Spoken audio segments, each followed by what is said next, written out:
ডেফিনেটিভলি হামে আক্রান্ত হয়েছেন, এটা প্রমাণ হয়েছে। সংখ্যাটা খুব বেশি না, কিন্তু যারা একই উপসর্গে আক্রান্ত আমরা ওটাকে ওভাবেই দেখতে চাই। আমরা খুবই দুঃখ প্রকাশ করছি, কারণ আক্রান্ত শিশুরা যখন নিউমোনিয়ায় আক্রান্ত হয়ে যান বাংলাদেশে সেই পরিমাণ সাপোর্ট দেওয়া কঠিন হয়। আইসিইউ সাপোর্ট, বিশেষ করে শিশুদেরকে আইসিইউ সাপোর্ট দেওয়া। একসাথে অনেক বেশি রোগী আসছেন এবং অনেক সময় আমাদের দেশে এটা হয়েছে রোগীরা অনেক দেরি করে হাসপাতালে আসছেন। আমি এই ব্যাপারে ব্যক্তিগতভাবে খোঁজ নেওয়ার চেষ্টা করেছি। আমরা খুবই দুঃখ প্রকাশ করি। এর মতো মর্মান্তিক কিছু হতে পারে না। আমি আগের দিনও বলেছি, একটা প্রিভেন্টেবল ডিজিজে একজন শিশুর মৃত্যু আসলে আমরা পছন্দ করি না, নিতে পারি না, নেব না। একটা ব্যাপার একটু যোগ করা দরকার, সেটা হচ্ছে একটা আপডেট টিকার ক্ষেত্রে। হাম রুবেলা টিকাদান ক্যাম্পেইন এই পর্যন্ত 6 মাস থেকে 5 বছর কম বয়সী, 5 বছরের কম বয়সী 1,61,00,000 শিশু টিকা পেয়েছে, যা লক্ষ্যমাত্রা 89%। আগামী কয়েকদিনে শতভাগ লক্ষ্য অর্জন করা যাবে। এছাড়া যেটা হয়েছে, টিবি হাসপাতালে যুক্তরাষ্ট্রের পক্ষ থেকে যক্ষা রোগ শনাক্ত করে 6 লাখ জিন এক্সপার্ট কার্ট্রিজ ও 11,000 শিশুর জন্য যক্ষা প্রতিরোধী ওষুধ অনুদান হিসেবে পাওয়া গেছে।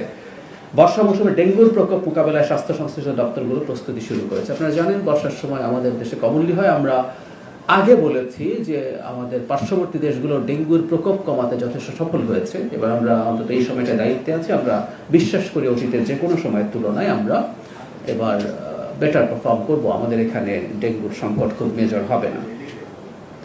প্রাথমিক ও গণশিক্ষা মন্ত্রণালয় বিনামূল্যে প্রাথমিক বিদ্যালয়ের শিক্ষার্থীদের স্কুল ড্রেস, ব্যাগ, জুতা বিতরণের উদ্যোগ গ্রহণ করেছে সরকার। প্রথম পর্যায়ে দেশের সকল উপজেলার 2টি করে বিদ্যালয়ের প্রথম শ্রেণীর শিক্ষার্থীদের মাঝে বিতরণ আগামী জুলাই থেকে এই কার্যক্রম শুরু হবে। আমরা জানি একটা পাইলটের মতো হচ্ছে। আমরা যখন একটা কর্মসূচি করতে যাই, সেটা একটা পাইলট হওয়াই স্বাভাবিক, সেটা কাজ চলছে। জ্বালানি মন্ত্রণালয়ে খুব বিস্তারিত কিছু তথ্য আছে, আপনারা তো এগুলো পেয়ে যাবেন, কিন্তু আমি এগুলো আর খুব বেশি রিড আউট করছি না, কারণ সোফার জ্বালানি, গত সপ্তাহে আমরা বলেছি জ্বালানি খুব মেজর সংকট আসলে ছিল না। আমরা রাস্তায় গাড়ির যে কিউ ছিল সেটা পেট্রোল পাম্পগুলোতে আর এখন ওই পর্যায়ে নেই। সো তারপর আমরা ওই ফুয়েল পাস সহ অন্যান্য পদক্ষেপ চালিয়ে যাচ্ছি, কারণ যে কোনো সময় মধ্যপ্রাচ্য খুবই অস্থিতিশীল অবস্থায় রয়েছে, যে কোনো সময় সংকট তৈরি হতে পারে। এবং আমরা যেটা বলছি যে দেশের মধ্যে এক ধরনের প্যানিক তৈরি হয়, প্যানিক তৈরি হলে পরিস্থিতি আবার খারাপ হওয়ার সম্ভাবনা আমরা উড়িয়ে দেই না। সেই জন্য যে ফিউল পাস আছে সেইটার কার্যক্রম চলমান থাকবে, যাতে ভবিষ্যতে যে কোনো সংকট আমরা মোকাবেলা করতে পারি। জ্বালানি মজুদ 2 মেতে diesel 2,34,965 metric ton, octane 34,734 metric ton, petrol 19,306 metric ton, furnace oil 27,302 metric ton, jet fuel 32,831 metric ton. যথেষ্ট পরিমাণ জ্বালানি মজুদ আছে। আমরা এই কথাটা সব সময় বলার চেষ্টা করেছি। আমি আবার একটু বলি, ওই সংকটের সময়টাতে আসলে চাহিদা 4-5 গুণ বেড়ে গিয়েছিল, কারণ মানুষ আতঙ্কে তেল সংরক্ষণ করতে চাইছিলেন। আমি ব্যবসার ব্যাপারটা সরিয়ে রেখেও বলছি। বিদ্যুৎ বিভাগ 28 এপ্রিল থেকে 4 মে অবধি দেশের কোথাও লোডশেডিং করতে হয়নি। কোথাও কোথাও বিদ্যুৎ যায়, আপনারা নিশ্চয়ই জানেন। এই লোডশেডিং করতে না হলেও মানে বিদ্যুতের বিভ্রাট কিন্তু দুটো কারণে হয়। একটা হচ্ছে আমি যথেষ্ট উৎপাদন করতে পারিনি, এই সংকট থাকে। আর কখনো কখনো যেটা আমাদের সঞ্চালন সম্পর্কে সংকট হয়। আপনারা জানেন যে সঞ্চালন লাইনে সমস্যা হয়েছে, সেখানে কোনো ত্রুটির কারণে কোথাও কোথাও বিদ্যুতের সংকট হয়েছে, কখনো কখনো কোনো বিদ্যুৎ কেন্দ্র সংকটে পড়েছে। তবে আমরা এটুকু আবার একটু জনগণের উদ্দেশ্যে জানিয়ে রাখতে চাই, এটাও ইনফ্যাক্ট পুরো কৃতিত্ব আমরা সরকারের দিক থেকে না নিয়ে বলতে চাই, যে সময়টা যথেষ্ট বৃষ্টি হয়েছে, ঠান্ডা আবহাওয়ার কারণে এই সংকটটা আমরা ফেস করিনি। কিন্তু সম্ভাবনা আমরা উড়িয়ে দেই না, আবার অনেক বেশি গরম পড়লে কিছুটা লোডশেডিং করা লাগতে পারে। কারণ হচ্ছে মধ্যপ্রাচ্য সংকটের কারণে বিদ্যুৎ উৎপাদনেও আমাদের চাপ তৈরি হয়েছে। জ্বালানি সংকট, আমরা প্রচুর তরল জ্বালানির কথা বলি, ওইটাও তরল এলএনজি, কিন্তু এটা পরবর্তীতে গ্যাস হয়। আমাদের যেহেতু এলএনজি নির্ভর বিদ্যুৎ কেন্দ্র অনেক বেশি আছে, এটা প্রাপ্যতারও সংকট তৈরি হয়েছে। একটা সংকটের কারণে যদি 20-25% এলএনজির সংকট হয়ে যায়, তখন আপনি টাকা দিলেও 2.5 গুণ 3 গুণ দামে কিনতে চাইলেও সবসময় পেয়ে ওঠা হবে না। সো এই ধরনের সংকট হতে পারে, আমি বলছি না যে হবেই, কিন্তু সরকার সর্বোচ্চ চেষ্টাও করবে। কিন্তু জনগণের এক ধরনের মানসিক প্রস্তুতি একটু রাখা লাগবে। আমরা গতদিন কথা বলেছি, এবং সেটা যাতে মোটামুটি সুষমভাবে বণ্টিত হয়, লোডশেডিং যদি হয়ও, সেই চেষ্টা সরকার করবে।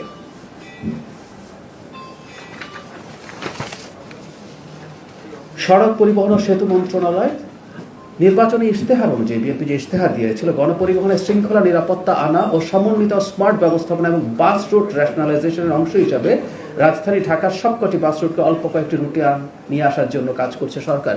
এটা শুনতে কেমন শোনাচ্ছে জানি না, এটা নিয়ে বহু বছর ধরে আলোচনা হয়েছে বাস রুট ন্যাশনালাইজেশন নিয়ে। আমরা অল্প কিছু রুট যেখানে কোম্পানির অধীনে বাসগুলো চলবে, এটা যদি করা যায় ঢাকার যানবাহনের সেক্টরে একটা শৃঙ্খলা আনা যাবে। এই সরকার কাজ করছে, আমরা আশা করি জনগণের বড় ম্যান্ডেটে জয়ী একটা সরকার সব পক্ষকে, এখানে অনেক পক্ষ ইনভলভড আছে, সব পক্ষকে আস্থায় নিয়ে এটা করতে পারবে। গণপরিবহনে জ্বালানি নির্ভরতা কমানোর বৃহত্তর পরিকল্পনার অংশ হিসাবে বিদ্যুৎ চালিত বাস চালুর পরিকল্পনা করছে সরকার। প্রথম ধাপে শিক্ষার্থীদের জন্য স্কুল বাস আমদানিতে শুল্ক শূন্যে নামানোর সিদ্ধান্ত হয়েছে। আমাদের আসলে ভবিষ্যতে বিদ্যুতের দিকেই যেতে হবে, এবং আপনারা এই তথ্যটা জানলেন, শিক্ষার্থীদের জন্য যে স্কুল বাস সেটা যদি বৈদ্যুতিক হয় সেখানে শুল্ক শূন্য হবে। আমি খুবই গুরুত্বপূর্ণ একটা পদক্ষেপ বলে মনে করি। কৃষি মন্ত্রণালয় এর মধ্যে আমরা জানি যে হাওরে আমাদের কৃষকগণ হঠাৎ পানি বৃদ্ধির কারণে ক্ষতিগ্রস্ত হয়েছেন, সেই পানি আবার কমে গেছে এবং অনেক কৃষকই তাদের ফসল কেটে উঠতে পেরেছেন। কিন্তু এই সরকার যারা ক্ষতিগ্রস্ত হয়েছেন তাদের জন্য ব্যবস্থা নিচ্ছে। ক্ষতিগ্রস্ত কৃষকদের জন্য ৭,৫০০ টাকা করে তাদেরকে অনুদান দেওয়া হবে ক্ষতিগ্রস্ত কৃষকদের জন্য। বাণিজ্য মন্ত্রণালয় টিসিবি কার্ডধারী নিম্ন আয়ের মানুষের জন্য কম দামে বিক্রির লক্ষ্যে ১,৩০,৩২,০০০ লিটার পরিশোধিত পাম অয়েল কেনার অনুমোদন দেওয়া হয়েছে। এতে ১৮০,২৯,০৬,৯২৫ টাকা ব্যয় হবে। স্থানীয়ভাবে ২,০০০ মেট্রিক টন ডাল কেনা হবে। এরকম পদক্ষেপ আমরা আগে একটা দিন বলেছিলাম যে আমরা দায়িত্বে আসার পর হঠাৎ করে যে সংকটে আমরা পড়েছি, বিশেষ করে জ্বালানি সংকটে, সেটা আমাদের অর্থনীতির অগ্রগতি যতটা হওয়ার কথা ছিল সেইটার তুলনায় খানিকটা কমছে। আই রিপিট, আমাদের অগ্রগতি কিন্তু অন্টারিয়ামের চাইতে অনেক বেশি হচ্ছে, কিন্তু যতটা হওয়ার কথা ছিল এই সংকটের কারণে খানিকটা কম হচ্ছে। এই সময় বিশেষ করে যেসব মানুষ সংকটে থাকেন, যেসব মানুষ প্রান্তিক, তাদের পাশে দাঁড়াবো, এবং আমরা সেই জন্য টিসিবির এই কেনাটা বাড়াচ্ছি।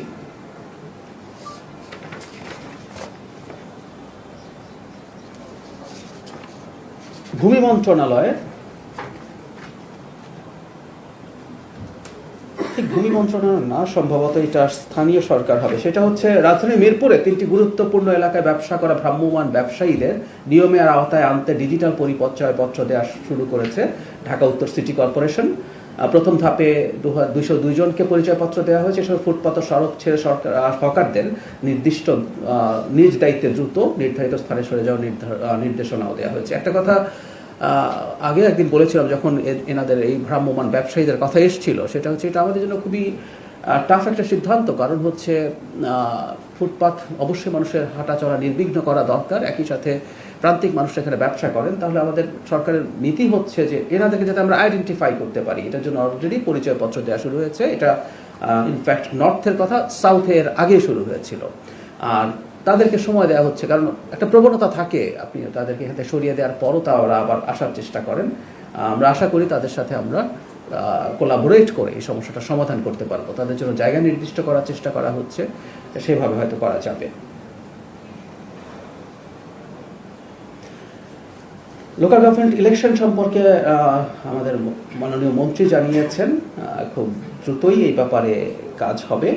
লোকাল গভর্নমেন্ট ইলেকশনগুলোর ক্ষেত্রে সবগুলো নির্বাচন শেষ করতে 10 মাস থেকে 1 বছর সময়। আপনারা জানেন বিশেষ করে ইউনিয়ন পরিষদ অনেকগুলো, সেগুলো ধাপে ধাপে হয়, সেগুলো ওই সময়টা লেগে যাবে এবং কাজ চলছে। এই প্রশ্নটা খুব কমনলি আসে যে এই সরকার স্থানীয় সরকার নির্বাচন দেবে কিনা।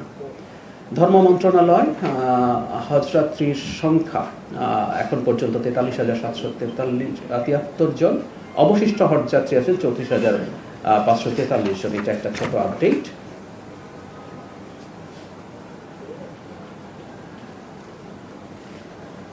শ্রম কর্মসংস্থান মন্ত্রণালয়ে মে দিবস পালিত হয়েছে এবং আমরা এটা খেয়াল করেছি নিশ্চয়ই যে আমরা শ্রমিকদের প্রতি, শ্রমের প্রতি আমাদের সরকারের কমিটমেন্ট ওখানে খুব জোরের সাথে উল্লেখ করা হয়েছে। মিরপুর কেমিক্যাল গোডাউনে আগুনের ঘটনায় 13 জন নিহত শ্রমিকের প্রত্যেকের পরিবারকে 2 লক্ষ টাকার চেক হস্তান্তর করা হয়েছে। পানি সম্পদ মন্ত্রণালয় কর্মসূচিভুক্ত খালের খনন গত সপ্তাহে ছিল 44%, যেটাকে আমি প্রায় অর্ধেক বলছিলাম, এবার সেটা পুরোপুরি অর্ধেকে এসে হাজির হয়েছে। এই অর্ধেক কর্মসূচিভুক্ত খালের সংখ্যা সারা দেশের খাল না। রেলপথ মন্ত্রণালয় 2028 কোটি 59 লাখ টাকা ব্যয়ে বাংলাদেশ রেলওয়ের পশ্চিম অঞ্চলের রেল পুনর্বাসন ও রক্ষণাবেক্ষণ প্রকল্পটি টেকনিকে পাস হয়েছে। একটা বড় অঙ্কের বিনিয়োগ রেলে যাচ্ছে। আমরা আশা করি এটা রেলকে জনগণের কাছে আরো সুবিধাজনক হওয়ার ক্ষেত্রে রোল প্লে করবে।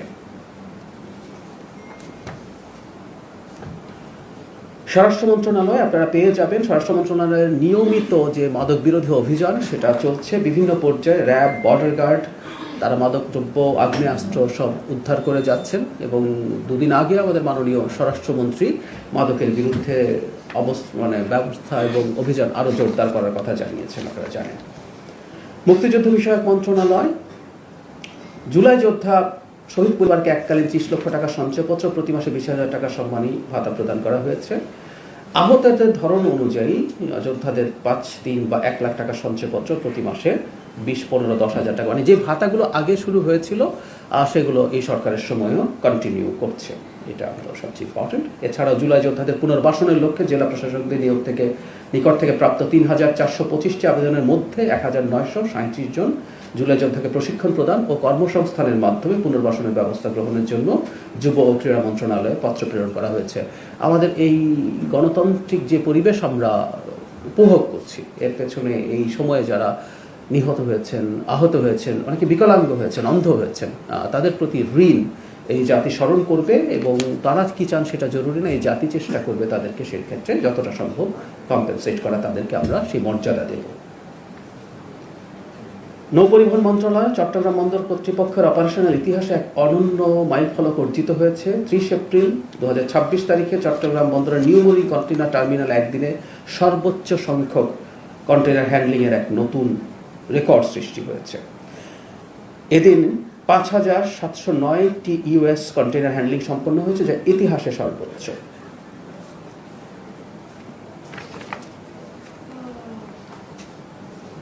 কারা অধিদপ্তর বন্দীদের পিসি ক্যাশ ব্যক্তিগত খরচের নিমিত্তে বন্দী নামে নগদ টাকা জমাকরণ, ভার্চুয়ালি জমা দেওয়া ও সহজ করার জন্য সোনালী ব্যাংকের গেটওয়ে পেমেন্ট ব্যবহার করার কথা হয়েছে। প্রিজন অ্যাক্ট খসড়া চূড়ান্তকরণে নিম্নিত 2026-এর খসড়া তৈরি হচ্ছে এবং সেটার ক্ষেত্রে কারা কর্মকর্তা এবং বিশেষজ্ঞদের সাথে আলাপ আলোচনা চলছে। আমরা কারা অধিদপ্তর মানে উল্লেখ করা যেতে পারে, আসলে মানুষকে জেলে নেওয়া কোনো অপরাধের জন্য মূল লক্ষ্য যতটা না শাস্তি তার চেয়ে বেশি সংশোধন করা, এই ধরনের একটা আলাপ আসলে আমরা সমাজে আছে। আমরা এই যে নতুন যে প্রিজন অ্যাক্ট হচ্ছে, এটার উদ্দেশ্য হবে এটাকে এমনভাবে যুগোপযোগী করা যাতে কোনো যিনি কারাবন্দী আছেন কোনো অপরাধের কারাবন্দী ইভেন জেলখানায় তো শাস্তিপ্রাপ্ত আসামির চাইতে যাদেরকে আমরা কয়েদি বলে, হাজতি বলে, যারা বিচারাধীন, যাদের এখনো সিদ্ধান্ত হয়নি, যাদের রায় হয়নি, সেই মানুষও অনেক বেশি তুলনায়। সো সবাই যাতে ওখানে একটা ভালো পরিবেশে থাকতে পারেন এবং যারা শাস্তিপ্রাপ্ত হয়েছেন ফাইনালি তাদেরকে যাতে আমরা অপরাধ থেকে সরিয়ে আনতে পারি, সেইভাবেই এটা করা হবে।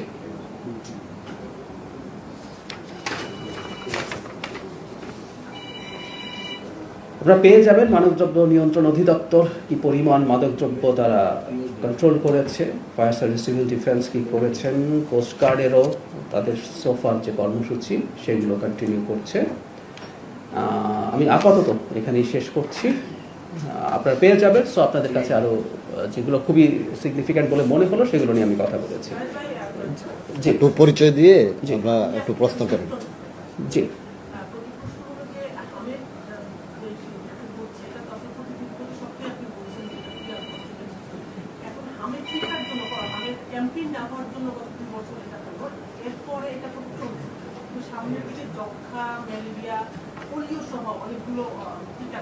সেগুলোর আসলে কি অবস্থা, সেই রোগগুলো সামনে আসা আপনাদের কোন ডাক্তার সে কতটা আপনাদের কাছে এটা সংখ্যা বা সম্ভাবনা, এটা আমরা যারা বাইরে রিপোর্ট করি তারা বলছেন যে এগুলোর জন্য বাংলাদেশ আবার প্রস্তুত করতে হবে আমের মতো, সেই বিষয়টা আপনার টিকার বিষয়টা নাম্বার 1। নাম্বার 2, 3 দিন আগে বিশ্ব গণমাধ্যম দিবস গেল, আপনি প্রতিবেদন ছিল তো 5 আগস্টের পরে অনেক সাংবাদিক নানা রকম মামলা হচ্ছে, নানা রকম এটা গণহত্যা মামলা। আপনি আসলে এটা কিভাবে দেখছেন বাংলাদেশে গণহত্যা মামলা সাংবাদিকের নামে কিছু না বলেও একটা সাইকোলজিক্যাল একটা স্ট্রেস তাদের আছে, সেই বিষয়টা নিয়ে আসলে কি কাজ করছেন? পাশে আমাদের নতুন পেয়েও আপনাদের বড় সাংবাদিক, আমাদের খুবই কাছে বড় ভাই, ওনারাও কি কাজ করবেন আসলে, এবং যারা জেলে আছেন সেই বিষয়টা কি আপনারা দেখবেন সাংবাদিকরা? আমি বলছি, তারপর পিআইও সাহেব কথা বলবেন। প্রথম কথাটা হচ্ছে, একটা সংকট যখন হয়, সেই সংকট অন্য সংকট তৈরি হওয়ার পথ বন্ধ করে। নিশ্চিতভাবেই এবার যে হাম নিয়ে যে সংকট হলো, সেই সংকট অন্য কোনো রোগের ক্ষেত্রে হবে না, এবং হাম নিয়েও ভবিষ্যতে কোনোদিন হবে না। আমরা যদি ন্যূনতম সভ্য জাতি হয়ে থাকি, আমরা এই জায়গাগুলোর নিয়ে কোনো রকম কোনো সমস্যা করবো না। ইনফ্যাক্ট এটা একটা স্ট্যান্ডার্ডাইজ সিস্টেম ছিল, সেই সিস্টেমটাতে কিছুটা চেঞ্জের চিন্তা করা। আমি বলছি না তারা ইভিল ইন্টেনশনে কিছু করেছেন।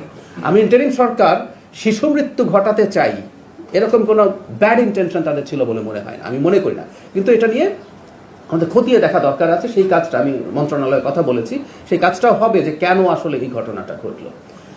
সুতরাং এরকম কোনো কিছু কোনো ডিজিজ নিয়ে হবে না। আমি যে সবগুলো, হ্যাঁ, ওই টিকা কন্টিনিউ করছে। এই আমাদের এই টিকাদান কর্মসূচির মধ্যে যা যা আছে সেগুলো কন্টিনিউ করছে, এবং এগুলো এখন বেগবান হবে। আমরা আরো বেশি সতর্ক থাকবো। এই সতর্কতা বাই ডিফল্ট আছে, কিন্তু এই ঘটনার কারণে সতর্কতা নিশ্চয়ই আমাদের বাড়বে। আর দ্বিতীয় প্রশ্ন, আমি সেখানে একটা কথা বলেছিলাম, আমি মাননীয় প্রধানমন্ত্রীকেও কোট করেছি। প্রথম কথাটা হলো, যারা বন্দী আছেন তারা গণহত্যার মামলায় আসলে বন্দী নেই, তারা আসলে বন্দী আছেন হত্যা মামলায়। মানে এটা নিয়েই প্রশ্নটা সবচেয়ে বেশি এসছে, যে তারা একটা স্পেসিফিক হত্যাকাণ্ড ঘটেছে, তারা সেখানে হত্যাকাণ্ডের মধ্যে পার্টিসিপেট করেছেন। মামলাটা এইরকম। এনাদেরকে গণহত্যার দায় খানিকটা বরং দেয়া যায়। আমি কিন্তু রিপিট করছি কথাটা, গণহত্যাও না, আসলে আমরা আওয়ামী লীগকে বা শেখ হাসিনাকে বিচার করেছি মানবতা বিরোধী অপরাধের জন্য। আমাদের জুলাইতে কিন্তু গণহত্যা হয়নি, বাট ক্রাইম এগেইনস্ট হিউম্যানিটি হয়েছে শেখ হাসিনার আগে থেকে শুরু করে। যেমন ধরুন গুম সিস্টেম্যাটিকলি হয়েছে, এটা একটা ক্রাইম এগেইনস্ট হিউম্যানিটি, আর জুলাইয়ে তো হয়েছেই। এই যে সাংবাদিক যাদেরকে এই ধরনের হত্যা মামলা দেয়া হয়েছে, তাদের কারো কারো অপরাধ হত্যা মামলার হত্যার চাইতে বেশি। আমি রিপিট করছি, যাদের এই ধরনের মামলা দেয়া হলো, কারো কারো অপরাধ হত্যার চাইতে বেশি। কিন্তু এখানে একটা কিন্তু আছে, সেটা সংশ্লিষ্ট যে অপরাধ আমরা মনে করছি যে গণহত্যার দায়ভার তাদের আছে কিনা।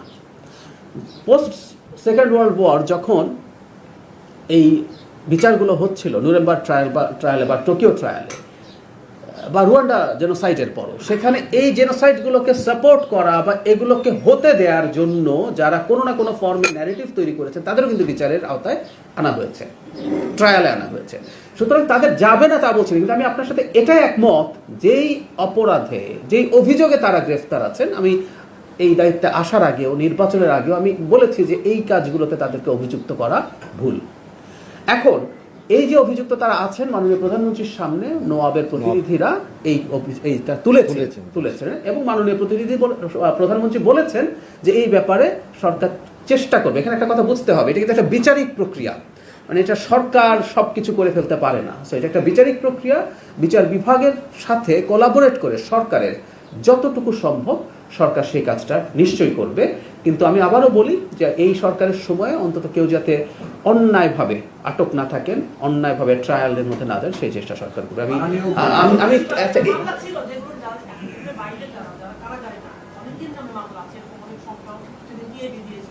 জি, আচ্ছা, আমিও বলবো। আচ্ছা, আমি আসছি, আমি বলবো। তার আগে এই ব্যাপারে আপনি আমাদের মানে পিআইডি প্রধান আমাদের মাননীয় উপদেষ্টা খুব সুন্দরভাবে বিষয়টি বলেছেন, এবং এই বিষয়টি আমাদের যে নোয়াবের প্রতিনিধিরা, আমাদের সিনিয়র সাংবাদিক সম্পাদক, তারা সাক্ষাৎ করেছিলেন মাননীয় প্রধানমন্ত্রীর সঙ্গে, এবং উনি বলেছেন যে বিচার বিভাগের সঙ্গে বিষয়গুলি উনি রিভিউ করবেন, দেখবেন, এবং আমাদের এই সরকারের অন্যায়ভাবে কেউ যাতে আপনার কারাগারে থাকতে না পারে সেই বিষয়টা উনি দেখবেন। আর আমাদের মাননীয় তথ্যমন্ত্রী জহিরুদ্দিন স্বপন, আপনারা জানেন যে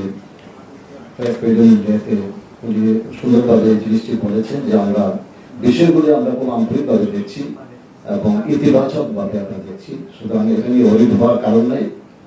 এবং আমি যে সাংবাদিক হিসেবে আমিও যেহেতু এখানে যোগদান করেছি, এবং আমিও এটার বিষয়ে বিয়াজ করছি এবং দেখছি যে কি করা যায়, এবং আশা করি যে বিষয়টা সুরাহা হবে।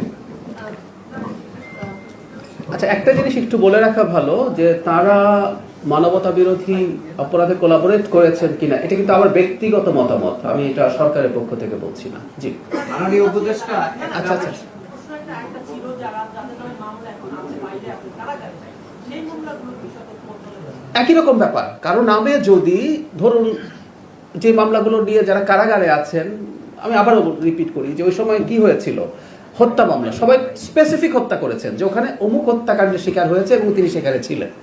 এই ধরনের যে মামলাগুলো আছে সেগুলো নিশ্চয়ই যারা কারাগারে নেই বাইরে আছেন, এগুলো সরকার তার জায়গা থেকে যতটুকু করা সেটা নিশ্চয়ই করবে। আমি আসছি একটু পেছন, আমি আসছি, উনি বলছিলেন। আমরা দেখেছি যে 5 আগস্টের পরে সবাই টেলিভিশন সহ অনেকগুলো টেলিভিশন, এখন টেলিভিশনেও বেশ কয়েকজন সহকর্মীকে চাকরিচ্যুত করা হয়েছে, যে কোনো ভাবেই হোক না কেন সেটা করা হয়েছে, নজরে এসেছিল। এই বিষয়গুলো নিয়ে কি আপনারা কোনো ধরনের পরবর্তীতে আর কোনো পদক্ষেপ নেওয়া হয়েছে কিনা? এরপরেও মানে আমরা দেখেছি গত মাসেও আমরা দেখেছি যে কয়েকজনকে চাকরিচ্যুত করা হয়েছে। মানে এই প্রশ্নটা আগেও এসছে, আমি এভাবে একটু যদি বলি যে একটা সরকার বেসরকারি প্রতিষ্ঠানে যা হচ্ছে সেটার ব্যাপারে আসলে কি করতে পারে। বেসরকারি প্রতিষ্ঠানের যে নিয়ম নীতির অধীনে কেউ চাকরিতে যান, কেউ যদি সেখানে অন্যায়ের শিকার হন, তিনি যদি সংক্ষুব্ধ হন, তিনি কিন্তু আইনি প্রতিকার চাইতে পারেন। এগুলো কিন্তু প্রত্যেকটা বেসরকারি প্রতিষ্ঠান, এবং আপনারা জানেন শুধু এই সেক্টর না, আমি ফ্র্যাঙ্কলি বলি, অন্যভাবে নেবেন না আশা করি, আপনারা সাংবাদিকরা যেহেতু আমাদের সামনে আসতে পারছেন, প্রশ্ন করতে পারছেন, তাই প্রশ্ন করছেন, কিন্তু আমাদের কি প্রায় সব বেসরকারি প্রতিষ্ঠানে একই ধরনের প্রবণতা আছে না? ব্যাংকে আছে বা অন্যান্য জায়গায়ও আছে, চাকরিচ্যুতির ঘটনা ঘটে। এখন এটাকে আপনি যেটার সাথে রিলেট করেছেন, এটার সাথে রিলেটেড কিনা, এবং এটাতে যদি কোনো রকম নিয়ম অথবা আইনের ব্যত্যয় হয়, যিনি সংক্ষুব্ধ তিনি সেটা চেষ্টা করতে পারেন। গ্রসলি আমি যে কথাটা বলতে চাই, সাংবাদিকদের চাকরির নিশ্চয়তা এবং সাংবাদিকরা যাতে নির্বিঘ্নে সাংবাদিকতা করতে পারেন, এটার জন্য নীতিমালা এবং আইন প্রণয়ন এবং সেটার যদি প্রয়োজনে যুগোপযোগী করা, সেটা সরকারের দায়িত্ব আছে। এসব ক্ষেত্রে আমরা যদি মনে করি কোনো ক্ষেত্রে, বিশেষ করে যারা এমপ্লয়ার আছেন তারা সাংবাদিকদেরকে নানাভাবে নিগৃহীত করেন, আইনের যদি সংস্কার প্রয়োজন হয় আমরা নিশ্চয়ই সেটা করব। আচ্ছা আচ্ছা, উনি বলছিলেন আগে। হ্যাঁ, আমি প্রথমত কাজ করি যে আমি দুইটা বিষয়টা জানি। প্রথম একটা বিষয় জানা যে ক্ষতিগ্রস্ত কৃষকদের যে আপনি 7,500 টাকা কতদিন দেবেন, আর সেকেন্ডলি যে এই স্থানীয় সরকার যে প্রতিষ্ঠান নির্বাচন সেটি এই বছরের মধ্যে, আপনি কি এই বছরের মধ্যে কমপ্লিট হবে?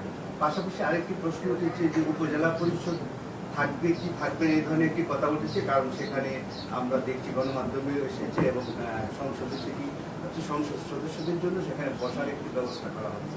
তো সেটি কি উপজেলা পরিষদকে খর্ব করার কোনো একটা চেষ্টা কিনা, এই আলোচনাটা বিশেষজ্ঞরা বলছে। আচ্ছা, আমি 3টা পয়েন্ট বলছি। হাওড়ে যে টাকা দেওয়া সেটা আসলে এককালীন একটা বরাদ্দ, এটা যে কন্টিনিউয়াসলি দেওয়া হবে তা না, কারণ যারা ক্ষতিগ্রস্ত হয়েছেন তাদেরকে প্রাথমিকভাবে তাদের সংকটটা কিছু কাটিয়ে ওঠার জন্য। নাম্বার 2 হচ্ছে নির্বাচন যেটা এই বছর শেষ হবে কিনা, উত্তর হচ্ছে না। বলা হয়েছে যে নির্বাচনটা 10 মাস থেকে 1 বছর লাগবে শুরু হওয়ার পর, এবং নির্বাচন শুরু হবে এই বছরের শেষের দিকে। কিছু প্রস্তুতির প্রয়োজন আছে, সেটাও ইনফ্যাক্ট ওই মন্ত্রণালয় থেকে আগে জানানো হয়েছে। আর উপজেলা প্রসঙ্গে যদি বলি, উপজেলা বাতিল করে দেওয়ার কোনো সিদ্ধান্ত এই সরকার নেয়নি।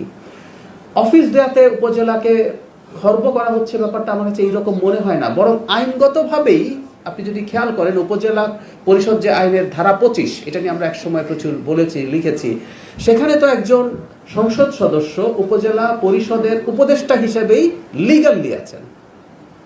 যদি তিনি লিগালি থাকেন, এখন কেউ বলতে পারেন যে এটা থাকা উচিত কিনা উপদেষ্টা থাকা, সেটা একটা ডিফারেন্ট ডিবেট।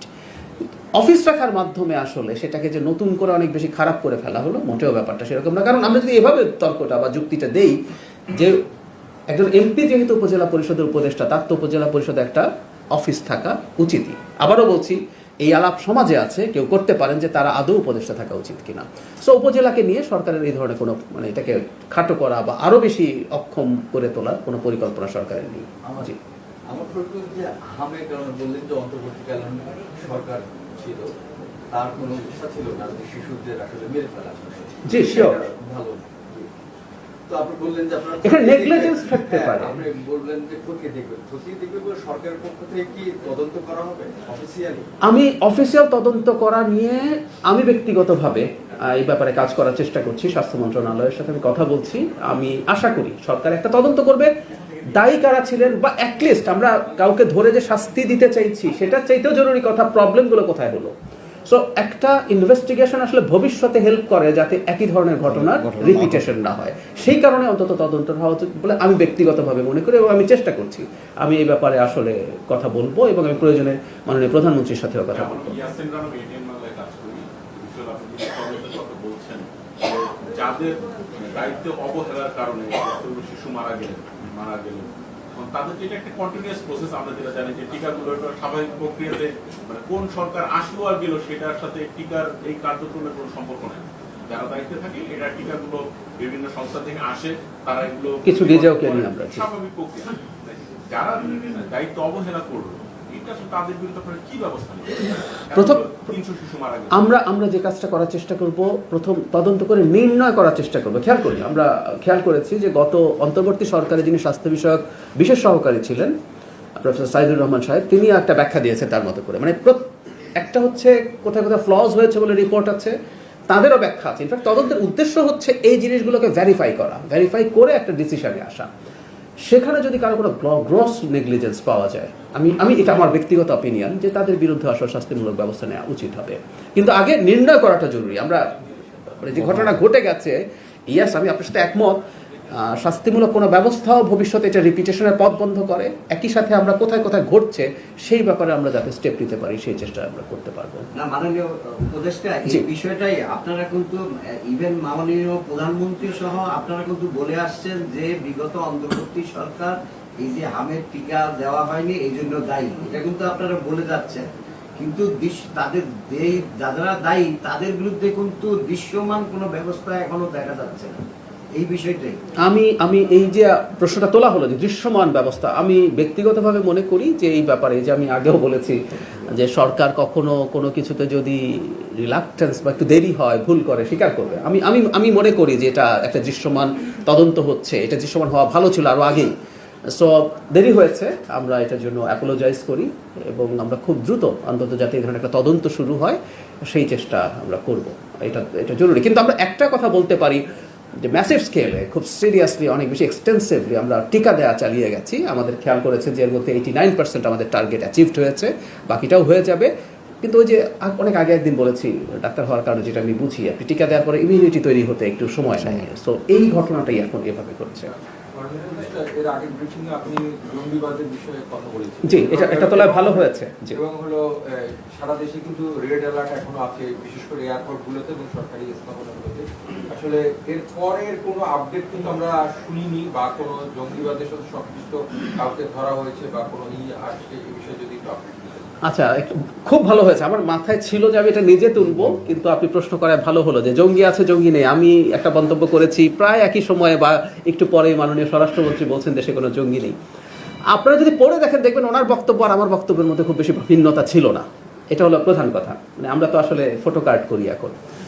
আমি এভাবে বলেছি যে জঙ্গিবাদের একটা অতিরঞ্জন ছিল আওয়ামী লীগের সময়, তারা এটা দিয়ে ক্ষমতায় থাকা ন্যারেটিভ তৈরি করেছে।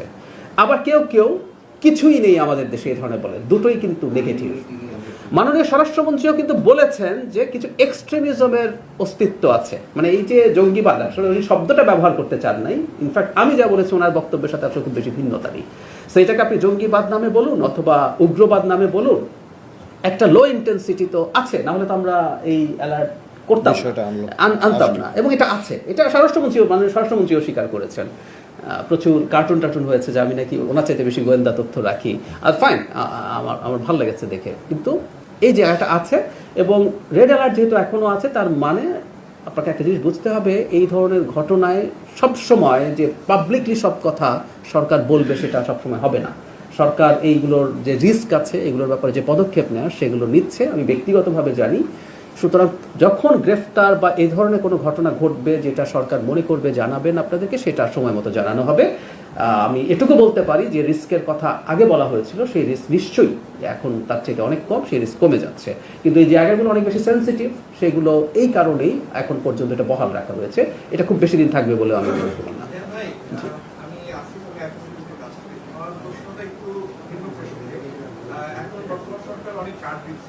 জি, তো ভবিষ্যতে অনেক ধরনের কথাই সোশ্যাল মিডিয়া আসছে।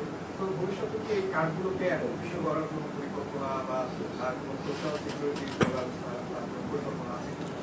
কার্ডগুলো সব একত্রিত করা কঠিন হবে। আমাদের একটা কেন্দ্রীয় মানে ব্যক্তিগত একটা জাতীয় কার্ড তৈরি হতে পারে যেটার মাধ্যমে কমন সার্ভিস, আমাদের তো সবগুলো কমন সার্ভিস আমরা দিচ্ছি না। আমরা যদি কমন সবাইকে দিতাম তাহলে একই কার্ডে, জি ও সমাজ কল্যাণের, এখন খেয়াল করে দেখুন আবার এর মধ্যেও সম্পূর্ণ একটা কার্ড করে ফেলা আসলে কঠিন। কঠিন আমি কেন বলি, কতগুলো স্পেসিফিক টার্গেট গ্রুপের কাছে তো আসলে আমরা যাব, কখনো কখনো সেই সংখ্যা, তারপরও মোটামুটি যতটুকু একটা আমব্রেলার মধ্যে আনা যায় সেই চেষ্টা আসলে করা হবে। কিন্তু তারপরে হয়তো কিছু এক্সক্লুসিভ কিছু কার্ড থেকে যেতে পারে, যেমন সমাজ কল্যাণ তারগুলো করছে, কিন্তু ওইদিকে ক্রীড়া, হ্যাঁ এটা সমাজ কল্যাণের অধীনে। ও কাল আমি সরি, আমি এই তথ্যটা জানতাম না, এটা কি পাবলিকলি আসেনি। জি আমি নসরত চৌধুরী, আমি স্পেশাল বিষয় জানার জন্য যে অন্তর্বর্তীকালীন সরকারের সময় বেসামরিক প্রশাসনকে সহায়তা করার জন্য আইন শৃঙ্খলা রক্ষার কাজে সশস্ত্র বাহিনী মোতায়েন ছিল, অফিসিয়ালি সেটি এখনো যোগ হয়েছে বলে জানি না, সেইটার বিষয়ে কোনো আপডেট আছে কিনা বা কতদিন থাকবে তা? এটা অফিসিয়ালি উইথড্রন হয়নি আপনারা জানেন, তবে এটা হয়েছে যে তাদের যে ম্যাজিস্ট্রেসি পাওয়ার ছিল সেটা কিন্তু আর নেই। তাহলে বড় পরিবর্তন হচ্ছে ইলেকশনের পর এটা, তার মানে এখন আমাদের আইন শৃঙ্খলা রক্ষাকারী বাহিনী তার সম্পূর্ণ দায়িত্ব নিয়ে, যেটা সিভিল ফোর্স কাজ করছে, এটা খুব বেশি দিন, এটা আমি আমার জায়গা থেকে বলছি, আমি এটা খোঁজ নিয়ে আপনাদেরকে জানাতে পারবো, আমি মনে করি না এটা খুব বেশি দিন থাকবে। কিন্তু আমাদের যে ফ্র্যাজাইল আইন শৃঙ্খলার অবস্থা ছিল সেখানে আমাদের সেনাবাহিনীর মানে অফিসিয়ালি থাকা, মানে এটার একটা সিম্বলিক ভ্যালু আছে, আমাদের মানুষজনের ডেটারেন্ট হিসাবে এটা ভালো কাজ করে, সেই কারণেই আছে। আমি আবারও বলছি, নির্বাচনের আগে পরের মধ্যে বেসিক পার্থক্য হচ্ছে আগে তারা নিজেরা অ্যারেস্ট করতে পারতেন, নিজেরা এইসব স্টেপ নিতে পারতেন, সেটা নিচ্ছেন না তারা। জাস্ট এখন এক সময় যে মিলিটারিকে নির্বাচনের সময় স্ট্রাইকিং ফোর্সের মতো রাখা হতো, টু সাম এক্সটেন্ট তারা সেভাবেই আছেন, এবং এটা আমি মনে করি না আর খুব বেশি দিন থাকবে। গতকালকে আমাদের প্রতিবেশী পশ্চিমবঙ্গে একটা নির্বাচন হয়েছে, জি আমাদের কোনো অবজারভেশন আছে কিনা বা বাংলাদেশের পক্ষ থেকে কোনো বিবৃতি আছে কিনা এই বিষয়গুলো? কোনো অবজারভেশন নেই। একটা বিবৃতি হচ্ছে এটা ভারতের অভ্যন্তরীণ নির্বাচনে যারা জিতবেন, যেই জিতুন, প্রথম কথাটা হচ্ছে আমরা আসলে পশ্চিমবঙ্গের সাথেও খুব বেশি আলাদা করে চিন্তা করতে চাই না। যেমন একটু একটা প্রসঙ্গ আনি যে আমাদের তিস্তা চুক্তি নিয়ে একসময় পশ্চিমবঙ্গকে আলাপে আনার চেষ্টা করা হয়েছে। দুটো রাষ্ট্রের মধ্যে যখন চুক্তি হয় আসলে এটা দুটো রাষ্ট্রের চুক্তি হবে। সো ভারতের অভ্যন্তরীণ রাজ্যগুলোর মধ্যে জনগণ যাদেরকে নির্বাচিত করবে, হ্যাঁ আমরা যেহেতু আমাদের একদম নেইবারিং এবং আমাদের সবচেয়ে লম্বা সীমান্ত এই রাজ্যের সাথে আমাদের এই সম্পর্ক ইন্টারাকশন এটা কন্টিনিউ করবে। কিন্তু আমরা যেটা বলতে চাই, ভারত অ্যাজ এ স্টেট, পুরো রাষ্ট্র হিসাবে বাংলাদেশের সাথে তার যে সৌহার্দ্যপূর্ণ সম্পর্ক, আমাদের যে ইন্টারাকশন, আমাদের পারস্পরিক বেনিফিটের যে সম্পর্ক, সেটা কোনো ক্ষেত্রে বাধাগ্রস্ত হবে না। এটা নিয়ে আসলে হয়তো প্রশ্নটা এই কারণে আসে যে পশ্চিমবঙ্গের নির্বাচনে বাংলাদেশ একটা ফ্যাক্টর হয়েছে, বাংলাদেশকে নিয়ে নানান বক্তব্য দিয়েছে। আমি ব্যক্তিগতভাবে মনে করি এগুলো সব এক ধরনের পলিটিক্যাল রেটরিক। সরকার গঠিত হওয়ার পর আমাদের সাথে সুন্দর সহযোগিতার সম্পর্কই থাকবে। Thank you.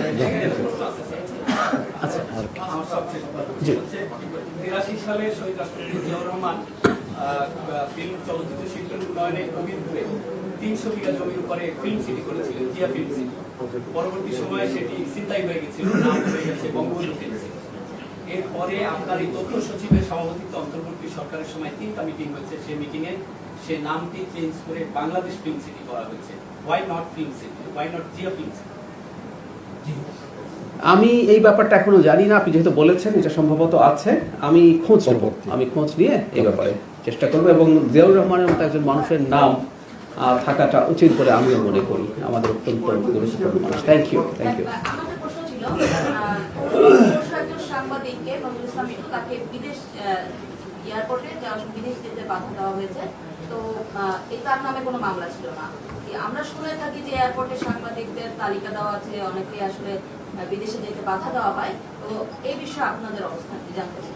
ছোট একটু ব্রিফিংটা শেষ হয়ে গিয়েছিল কিন্তু, তাই না?